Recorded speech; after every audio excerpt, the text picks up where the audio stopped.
오늘 저희들에게 주신 하나님 말씀 함께 봅니다. 에베소서 6장 14절의 말씀입니다.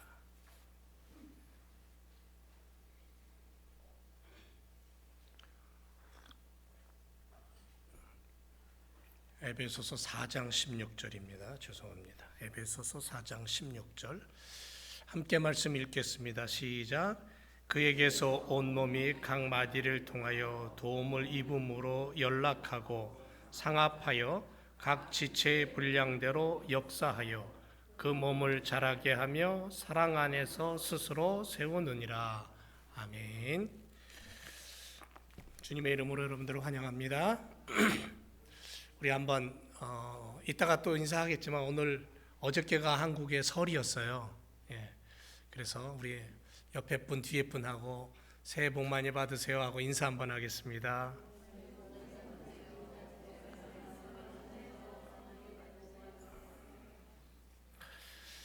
새해도 여러분들 우리 모든 성도들이 건강하고 또 활기찼으면 참 좋겠습니다.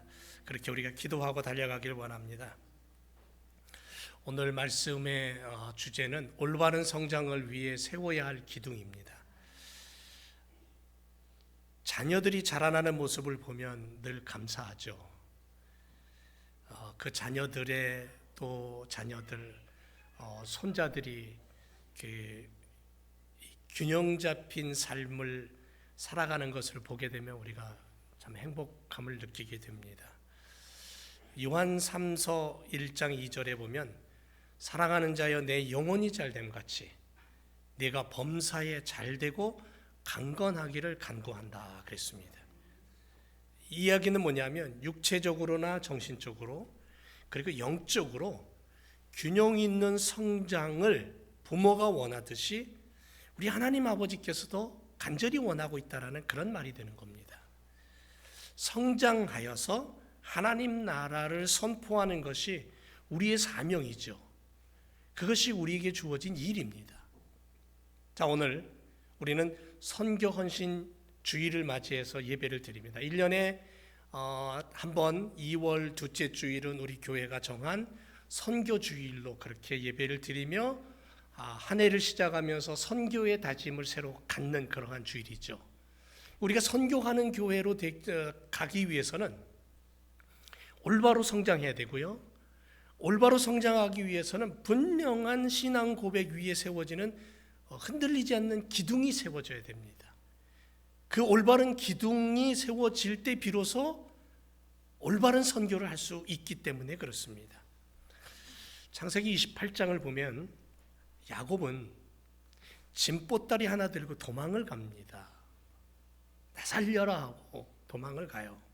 아버지와 형을 속인 자가 되어서 외삼촌 라반의 집으로 지금 가고 있습니다. 어두컴컴한 저녁이 되었습니다. 잠을 청해야 됩니다. 어느 한 산에 이르러 산기슭에 자리를 피고는 누워서 좀 예쁘게 생긴 돌 하나를 베개를 삼아서 잠을 자고 있습니다. 그런데 그 밤 꿈에 그는 놀라운 꿈을 꿉니다. 자기가 있는 땅에서부터 하늘에까지 층계 사다리가 쫙 나타나는 거고요. 그리고는 땅에서부터 하늘까지 닿았습니다. 하나님의 사자들이 하나님의 천사들이 그 층계를 오르락 내리락 하고 하나님을 노래하는 그 광경을 봅니다. 하나님께서 이렇게 말씀합니다. 13절 15절을 보니까 나는 여호와다. 너희 조부 아브라함의 하나님이고 이삭의 하나님이고 너 누운 땅을 내가 너와 내 자손에게 줄 거야. 너의 자손이 이 땅의 티끌처럼 많아질 것이야. 동시에 남북 사방으로 번져나갈 것이야. 땅 위의 모든 백성이 너와 너의 자손 덕에 복을 받게 될 거야. 내가 너와 함께 있어서 네가 어디를 가든지 너를 지켜줄 것이고 내가 너를 이끌어서 이 땅으로 데려올 거야. 내가 너에게 약속한 것을 다 이루기까지 나는 너를 떠나지 않을 거야. 하나님이 그렇게 이 보따리 하나 들고는 도망가는, 걸음아 나살려라, 살겠다고 도망가는 그 야곱에게 그 밤에 그렇게 말씀하셔요. 잠에서 깨어난 야곱, 28장 18절 이하에 보니까 일찍이 잠에서 깨어나서 자기가 베개로 삼았던 그 돌을 세워서 기둥을 삼아 기름을 붓고 그곳 이름을 베델이라고 불렀어요. 베개를 삼았던 돌, 그것이 기둥이 되어 바로 그곳이 베델, 하나님의 집이 되는, 하나님의 성전이 되는 그 놀라운 일을 그가 경험하고 그곳에서 하나님의 이름을 불러요. 이곳은 하나님의 전이고 하나님의 문이다. 지금 우리는 하나님께서 자녀들을 지키시고 동행하시는 것에 대한 확신을 갖고 살아갑니다. 보세요. 하늘과 연결된 사닥다리를 통해 은혜와 축복을 허락하신 하나님. 그래서 야곱처럼 하나님 나라와 연결되어 살아가는 믿음의 삶을 살고 있는 오늘 우리들에게, 오늘도 내일도 내 생명 다하는 그날까지 이 땅에서의 삶이 고달프고 힘들고 때로는 지지고 볶고 때로는 다쳐서 쓰러지고 넘어지고 병원 신세 져야 되고 이곳저곳 정말 온전한 곳 하나도 없이 그렇게 막 치이고 이리 치고 저리 치고 사는 그러한 참 험난한 이민 생활을 살아가는 우리들이지만 우리 분명히 우리 가슴 속에 있어요. 이 땅, 내가 딛고 있는 이 땅과 저 하나님의 나라 사이에 하나님의 사다리를 연결해 주셔서 나로 하여금 그 하나님의 영광을 바라보며 믿음으로 그 하나님을 바라보고 올라갈 수 있는 축복과 은혜, 내가 너를 떠나지 아니하고 버리지 아니하고 내가 너의 아픔 속에도 함께 할 것이고 너의 고통 속에도 내가 너의 기도를 들을 것이다 라고, 내가 너를 지키고 떠나지 않을 것이다 라는 이 야곱에게 하신 약속이 오늘 우리들에게도 여전히 유효하다라는 것을 우리는 믿고 이 한 해를 시작해야 될 줄로 믿습니다. 창세기 35장을 보면요, 야곱은 훗날 그곳에 돌아와서 그 돌기둥을 기초로 삼아서 전제물을 붓고 그 돌기둥 위에 기름을 붓고 하나님의 이름을 부르고 하나님께 영광을 올려드립니다. 그것이 하나님의 집이 되는 거예요. 그것이 하나님의 성전이 되었어요. 우리 교회가 성장하기 위해서 올바른 기둥을 세우고 그 기둥이 하나님의 집이 되고 하나님의 성전이 되고 하나님의 영광이 드러나는 곳이 되어야 할 줄로 믿습니다. 올바른 성장을 위해서 올바른 기둥을 세우고, 그래서 그 기둥이 하나님의 영광을 선포하는 축복으로 나타나게 될 줄로 믿습니다. 그래서 이 성장이라는 것이 중요한 것이고요, 성장을 위해서 얼마나 든든하고 얼마나 올바른 기둥을 세우냐 또한 중요하겠죠. 영적 성장뿐 아니라 정신적이고 육체적이고 균형 잡힌 성장을 위해서 올바르고 흔들리지 않고 견고한 기둥을 세워야 되는데, 그 첫 번째 기둥이 뭐냐 하면요, 함께함의 기둥이에요. 함께함. 오늘 본문 16절을 보면 사랑하는 자여 그대의 영혼이 건강한 것처럼, 그대의 영혼이 건강한 것처럼, 제가 지금 현대인의 성경이 읽는 거예요. 그대의 영혼이 건강한 것처럼 그대의 모든 일이 잘 되고 몸도 강건하기를 기도한다. 영혼과 나의 삶의 일과 내 몸의 모든 것이 강건하기를 원한다. 여러분, 창조의 시간에 성부, 성자, 성령 삼위일체 하나님께서 세상을 창조하시고 인간을 만드실 때에 어떻게 하셨냐면 함께 하셨어요. 그 전능하신 분도 함께 하셨어요. 함께 일하셨다라는 거죠. 야곱은 하나님의 약속을 듣습니다. 내가 너와 함께 있어. 내가 어디로 가든지 너를 지키고 너를 이끌 것이다. 오늘 이 약속을 가슴에 담고 살아간다면 우리의 삶 속에 절망도 쓰라림도 아픔도 우리는 능히 이겨낼 줄로 믿습니다. 왜? 인도하시기 때문에. 제가 언젠가 이런 말씀 드렸습니다. 함께한다라는 의미가 어떤 것인가? 샌프란시스코의 금문교가 가만히 보면 그 함께함에 대한 아주 좋은 예가 돼요. 샌프란시스코의 랜드마크라고 하는 이 금문교는요, 6차선 넓이에 2825m의 길이로 뻗어 있는 아주 육중한 다리예요. 근데 그 육중한 다리를 철사들이 붙잡고 있어요. 그 철사들이 함께 하기 때문에 그 엄청난 무게의 다리를 지탱하고 있는 거죠. 227m의 주탑에 매여 있는 1m 굵기의 철선이 있습니다. 1m 굵기의 철선들이 수없이 다리를 붙잡고 있어요. 그런데 그 1m의 그 철선 안에는 한 통이 아니에요.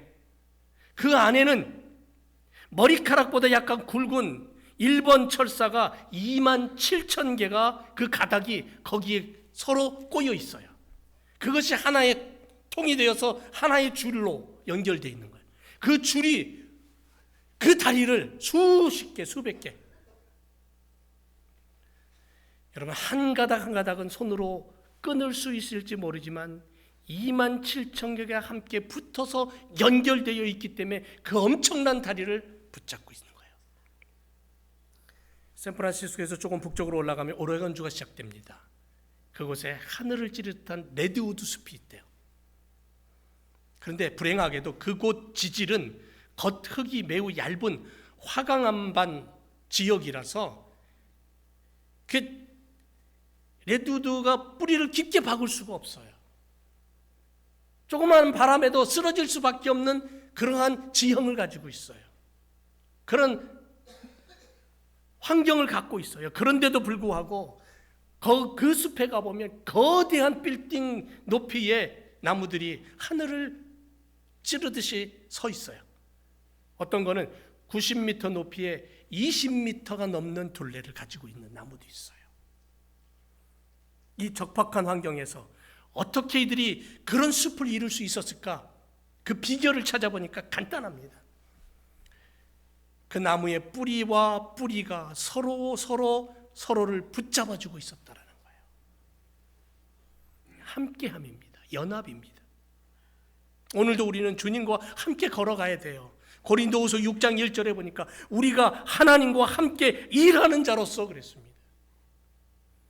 21세기 살아가는 믿음의 사람들, 세상을 바라보면 즐거운 거 많고 그 속에서 각자 개인적인 모습으로 살아가는 이 시대 속에 믿음의 사람들은 어떻게 살아야 올바른 성장을 하고 올바른 교회를 세우고 올바른 하나님의 나라를 세울 수 있느냐? 그것은 함께하며 기둥을 세워야 된다는 거예요. 여러분, 우리 모습이 다 달라요.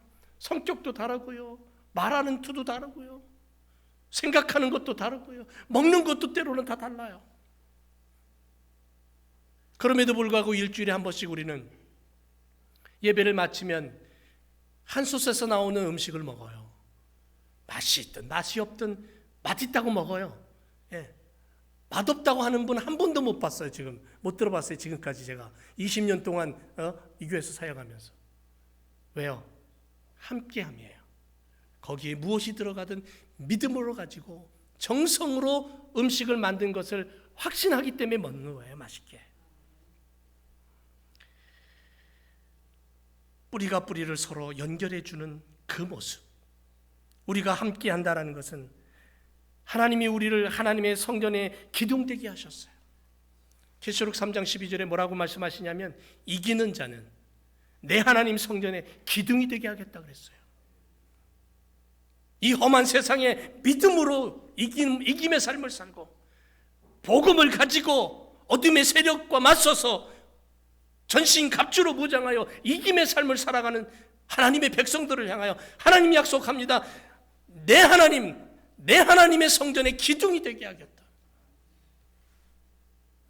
사랑하는 제일교성들 여러분, 함께 해야만 우리는 이 적박한 현실을 이겨낼 수 있고요, 그 속에서 꽃을 피울 수 있는 그러한 영광을 얻을 수 있는 거죠. 성도의 성장은 너와 나의 유기적인 성장이라고 해야 돼요. 여러분, 유기적이란 말이 어려운 게 아니에요. 여러 가지 조직이 있고 요소가 있고, 하지만 그것이 모여서 하나, 긴밀하게 서로 연결되어 하나가 되는 거예요. 그게 뗄래야 뗄 수 없는 거예요. 유기적인 교회로 만들라는 거예요. 교회 구성원인 성도 각자가 각자의 모습과 각자의 성격으로 각자가 존재하지만, 너와 내가 다르지만, 그러나 성도들이 서로 연결되어서 하나님의 이름으로 하나의 공동체를 이루어 나가는 모습을 얘기하는 거죠. 서로의 특징이 다르고 방식이 다르고 행동도 다르지만, 삶이 다르지만 그리스도 안에 연결되어 연합된다면 하나된 모습으로 나아갈 수 있다는 거죠. 머리 대신 그리스도로 말미암아 지체된 성도들이, 어떤 이는 코의 역할을, 어떤 이는 입의 역할을, 어떤 이는 귀의 역할을, 어떤 이는 손의 역할을, 어떤 이는 발의 역할을, 어떤 이는 심장의 역할을, 다 다른 거예요. 그러나 그것이 머리 대신 그리스도 안에서 움직일 때에 그 교회 공동체는 하나가 되는 거예요. 하나님께 영광을 올려드리는 거예요. 한 마음으로 예배하는 거예요. 한 마음으로 교제하는 거예요. 아파하는 자가 있으면 붙잡고 기도해주고 위로해주고, 슬픔을 당한 자가 있으면 아무 말하지 않아도 같이 울어줄 수 있는 그런 공동체, 함께함의 힘을 가져야 될 줄로 믿습니다. 함께함의 기둥을 세울 때에 이 하나의 우리 교회는 든든히 서가는 그러한 복음의 교회가 될 줄로 믿습니다. 여러분, 아이를 낳을 때 부모가 가장 걱정하는 게 뭘까요? 우리 신도영 원사님 그 인도네시아 갔다 와서 아이의 사진 보내왔는데 보니까 얼마나 애가 예쁘게 조이가 자라는지 모르겠는데, 부모가, 젊은 부부가 특히 첫 아이를 낳을 때에 가장 걱정되는 게 뭘까요? 신체의 작은 부분 어느 한 곳이라도 제대로 잘 커서 태어나는가, 그거 걱정 아닙니까? 그래서 아빠들은 아들, 딸이 태어나면 가장 먼저 뭘 보는 줄 아세요? 손가락이 몇 개인지부터 센대요. 손가락이. 낳을 때뿐 아니라 아이를 키우면서 어떻습니까? 다 자라기까지 이놈의 걱정을 떨쳐버리지를 못해요. 그게 부모의 마음이에요. 무덤 속에 들어가는 순간까지 자식을 위해서 기도하며 챙기는 것이 아비의 마음이고 어미의 마음 아닙니까? 그래서 미리미리 때 맞춰서 각종 질병을 위해 예방접종도 하고, 그러다가 약간 이상이 생기면은 큰 병원으로 달려가고 밤새우고 정밀검사도 하고, 그래서 건강하다는 판정을 받을 때까지 마음을 놓지 못하는, 긴장의 끈을 놓지 못하는 것이 부모의 마음이라는 거죠. 마찬가지로 교회 역시 인간의 몸과 다르지 않아요. 성도 한 사람 한 사람 그 자체로서 온전한 인격체이고 객체이지만, 교회 전체의 맥락에서 보면 사람 몸의 각 부위와 똑같다라는 거죠. 그래서 교회 안에서 교회의 지체는 나 혼자만의 독보적인 성장은 있을 수 없다라고 얘기해요. 홀로 성장을 할 수 없다라는 거죠. 고로새서 1장 18절에 그리스도께서는 자신의 백성으로 이루어진 몸인 교회의 머리십니다 그랬어요. 교회는 그분에게서 시작됩니다 그랬어요. 그분은 죽은 자들 가운데서 살아나신 최초의 분입니다. 그래서 그분은 만물의 으뜸이 되셨습니다. 교회의 머리 대신 예수님과 함께 지체된 성도들이 하나 될 때에 교회가 함께함의 기둥을 든든히 세워서 멋진 교회로 만들어가게 될 줄로 믿습니다. 너와 나가 다르지만 하나가 되는 거예요. 누구 안에서? 예수님 안에서.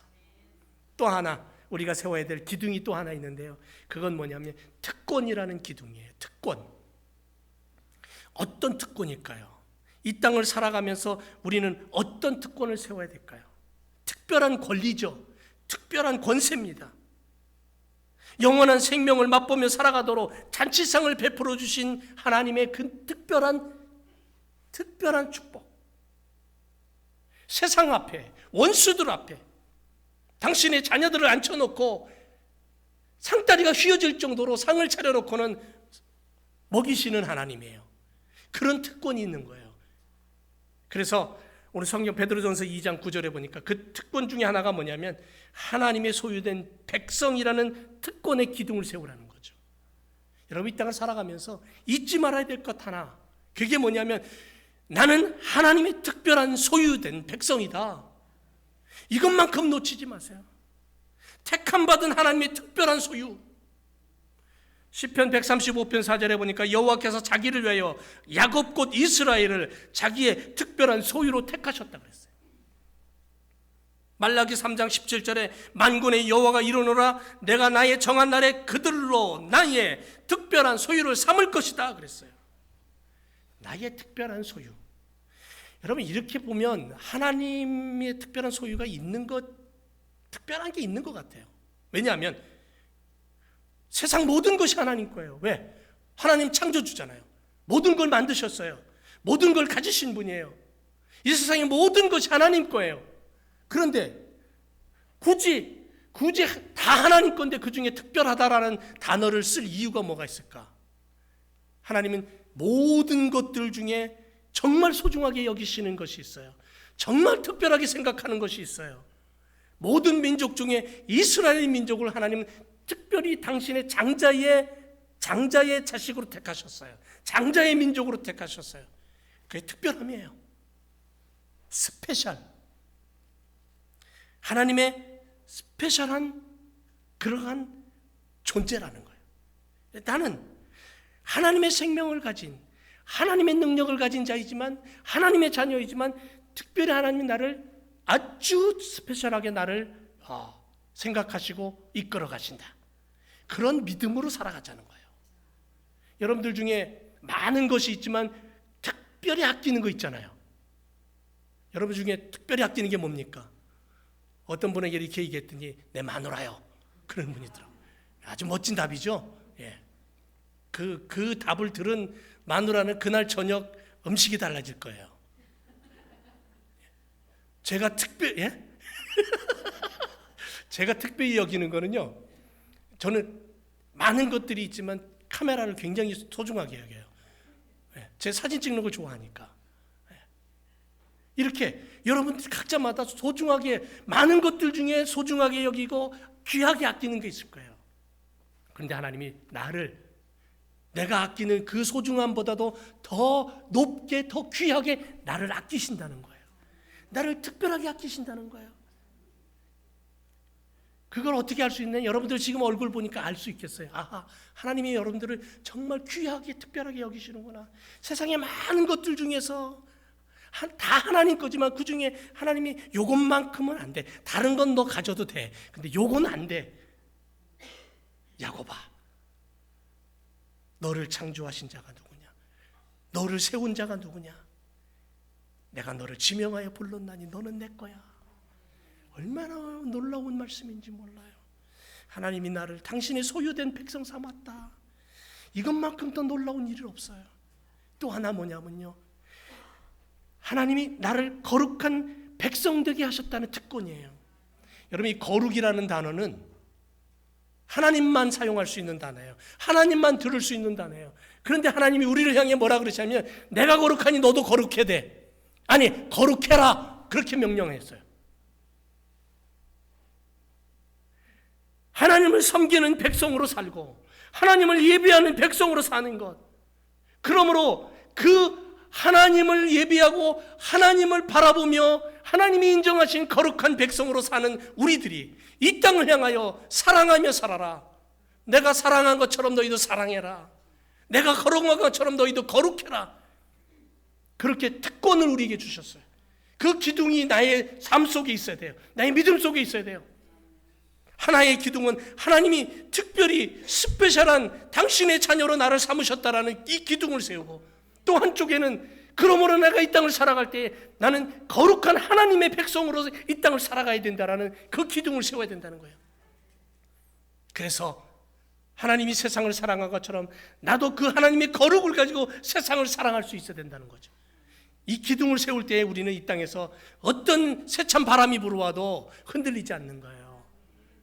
시련이 다가와도 흔들릴 수는 있어도 넘어지지 않는 거죠. 사랑하는 제일교회 성도 여러분, 교회 성장을 위해서 힘쓰는 이 하나가 되시기 바랍니다.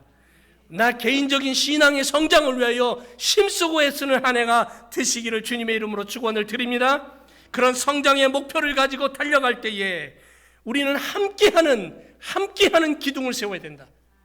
우리 교회는 너와 내가 함께할 때에 기쁨이 오고 행복이 오고 하나님의 나라를 세운다라는 함께함의 기둥을 세워야 되고, 또 하나는 하나님이 나를 스페셜한 백성으로 삼으셨다라는 그 기둥을 세우고, 그러므로 내가 나가서 이 땅에 살아갈 때 거룩한 하나님처럼 살고 사랑하신 하나님처럼 살아서 하나님의 거룩을 드러내는 그 기둥을 세워 이 땅에서 나의 믿음이 성장하듯 내 이웃이 성장하고 나의 옆에 교우들이 성장하고 아내와 남편과 자녀가 성장하여 하나님이 기뻐하시는 믿음을